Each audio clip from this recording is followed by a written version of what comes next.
Imagine a social network built for you, not for profit. Imagen Network puts control back in your hands, combining AI-driven personalization with blockchain-backed ownership. Your data, your content, your rules. Create stunning content, build genuine connections, and monetize your work, all in a decentralized, transparent platform where privacy is prioritized. Ready to experience social networking reimagined? Join Imagen.network today and take control of your digital world. Imagen Network, empowering connections, redefining ownership. Click the link at the top line of the description to get the app. Jump right into the first topic of the day, man. Hernandez Govan, was on trial. One of the three people that was on trial for the murder of young Dolph was found not guilty earlier today. And I'll be honest with you, man, it really took me by surprise. I've been following it a little bit, watching some of the. I think the lady's name is Imagen. She's been putting a lot of clips up, so it's kind of bringing me back full circle, to the whole situation. And I didn't believe for 1 second that this man would be found out guilty. I thought it was like closed, sealed, shut. It's over with. So, what was your thoughts when you heard the news of this man, being found not guilty? He can go home today. Like, you're free to go. That's what they say. You're free to go. What's your thoughts? I definitely want to kind of alley-oop it to you to kind of get the particulars in the details. Okay. But my initial reaction was because when we found out about the murder and we covered it, we were definitely around covering it and had people on talking about it, eyes and ears out in Memphis, and how the temperature was out there, and it hit a lot of people to their core and was very upset about what happened out there. And then they had their suspects, and we thought we had 3 suspects and didn't really hear anything else or any other involvement going on. So we thought, all right, this is on some Eric Holder type shit. This is just all kind of a formality. Once he gets in front of a judge, we'll hear everything that has to be said. But like I said, pretty much a formality, and people will be found guilty and bang the gavel and they'll go ahead and find their sentencing. But when he was found innocent, it was like, well, shit. What's going on? Where does this go from here? Kind of started raising a lot of questions. But now I want to kind of piggyback to you. And what was he? Because there was 3 people involved. Was he supposed to be somebody that kind of conspired the entire thing? And was he actually like a trigger man, or was he kind of like the head honcho to the situation? What was his actual involvement, and what was he being charged for in this case? Because I know there was 2 people that they were saying with the shooters, and then they brought him in as well. So kind of get me up to speed on what that situation was. Well, they were charging him with first-degree murder and conspiracy to commit first-degree murder. I don't know if you've seen the video, but like he reacted. He didn't react until they, read the second verdict, whatever case may be. Because but whatever. Because one is like you actually doing it, which he didn't do, and then it's conspiracy, right? Meaning he was in on it. So he reacted when they said not guilty of the second one, noticeably. But yes, he was the one that they were saying that was in contact with Big Juke, excuse me. That's Yo Gotti's brother. He was just killed a couple of years ago. They said that Juke put out the hit, and he was the guy. One of the guys that's like, all right, I got a couple young Y, as they call them, YNs or whatever. To handle this murder. They were supposed to give him $10,000 each, so $20,000 altogether. But the prosecution failed to show enough evidence, obviously, to convict this man. So he didn't do anything, but he was supposedly like the one that one of the guys that actually shot Dolph said that Hernandez gave him the gun, and they literally went out hunting, like on different occasions. They called it hunting. Like they was looking for this guy because his car is a camouflage car. He sticks out like a sore thumb.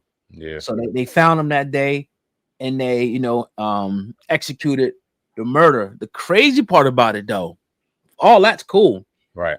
Why didn't the prosecution ever go to Big Juke or the Juke? He's the one that's supposed to be masterminding this. They supposedly got messages or whatever they got some type of evidence. They never ever went to question this man. I thought that's kind of weird. Like, damn, is he still alive? No, he's dead. But at the time, right, he was alive. They had his information while he was still alive. Right. And then thereafter, he was killed at, I think, his mom's funeral or something like that. Yeah. And then remember, he put the money up. Right. He supposedly put the $100,000 on Dolph's head. And then he put the 50 grand on the lawyer for one of the dudes. I forget which one he did. So he's actively involved in this shit, but he never. So it kind of made me think, like, God damn. And then this man is found not guilty. Like, is this type of cover up going on? So all right. Hold that thought, because what does this scream to you? Does this scream malpractice on the prosecution's part, or does this scream or smell like corruption to you? We've seen that shit down south before. We know what that is, and we know it's real, especially in them southern states. So does this smell like corruption to you? It could be both, but it's definitely one or the other. Mm-hmm. I'm leaning towards more of just they didn't, dot their I's and cross their T's, because the defense lawyer is saying it like, yo, certain things y'all didn't do. Y'all didn't do A, B, C. But basically, their investigation wasn't thorough. Yeah. And that's why he got a good defense attorney, a team. He had a team of attorneys. Like, I don't know if they did a pro bono, but the man said, look, I couldn't even afford this shit. So that makes you wonder too. Right. He had like 3 or 4 lawyers, and they found holes in the prosecution's case, and they were able to get the victory. The jury was not going to convict him because there didn't appear to be enough evidence for them to convict him. So I'm leaning more towards that it was just a shitty job by the prosecution more than a conspiracy and them in on, on Young Dog's death. I just can't think that, but a lot of people do.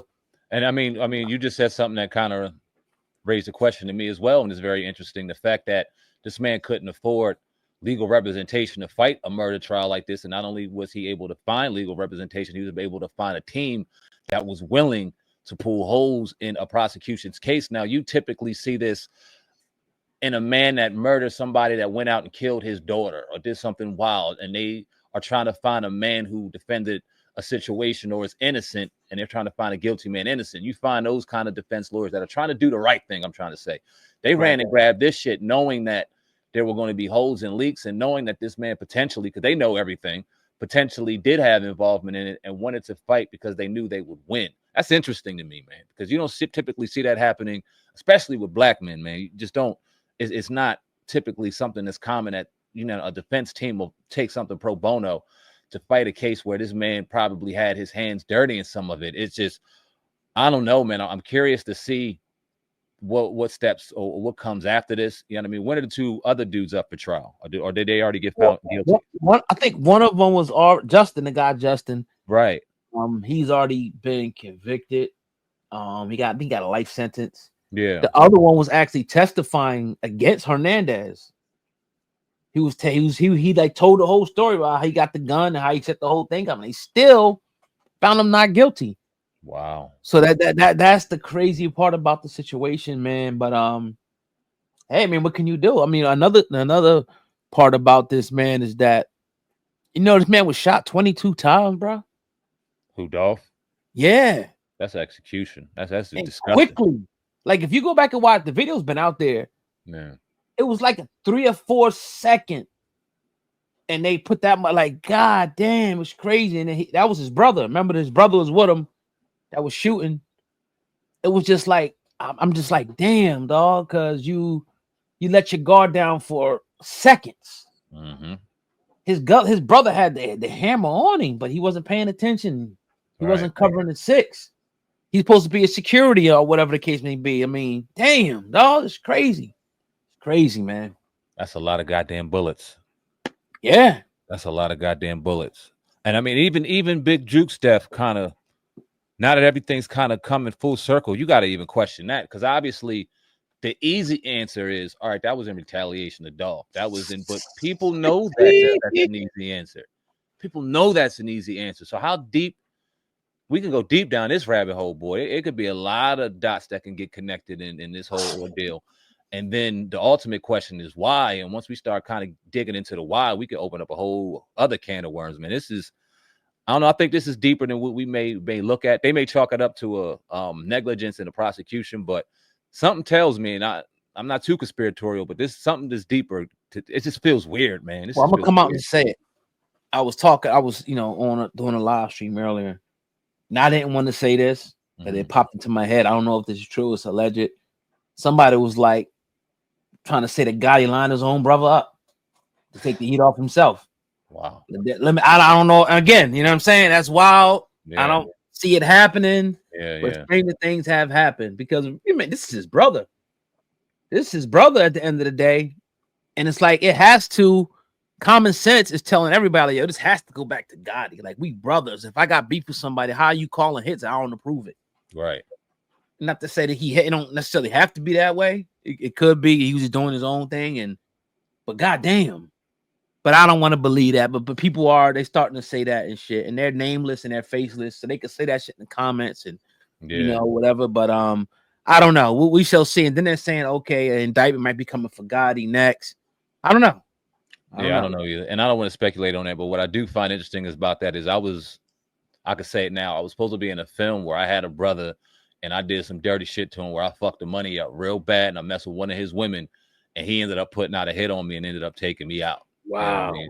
So I mean, scripts are written like that, and they get it from real life situations. So I'm not saying I'm not putting anything together when it comes to Gotti and his brother, whatever the case may be, but shit does happen, bro. It do. Yeah, and it's like I just don't get. I don't really understand the beef between them. Some people say it's over girls. Some people say that Gotti wanted Dolph to sign with him. They didn't want to sign with him. I heard people even saying, "Oh, this was a Rock Nation because they ain't want to be independent." It's all people saying all types of shit. At the end of the day, either the police are very corrupt down there, or some big ass conspiracy. Yeah, I don't know. We'll find out in another 5 years. Netflix will do a documentary on the shit, and we'll find the truth.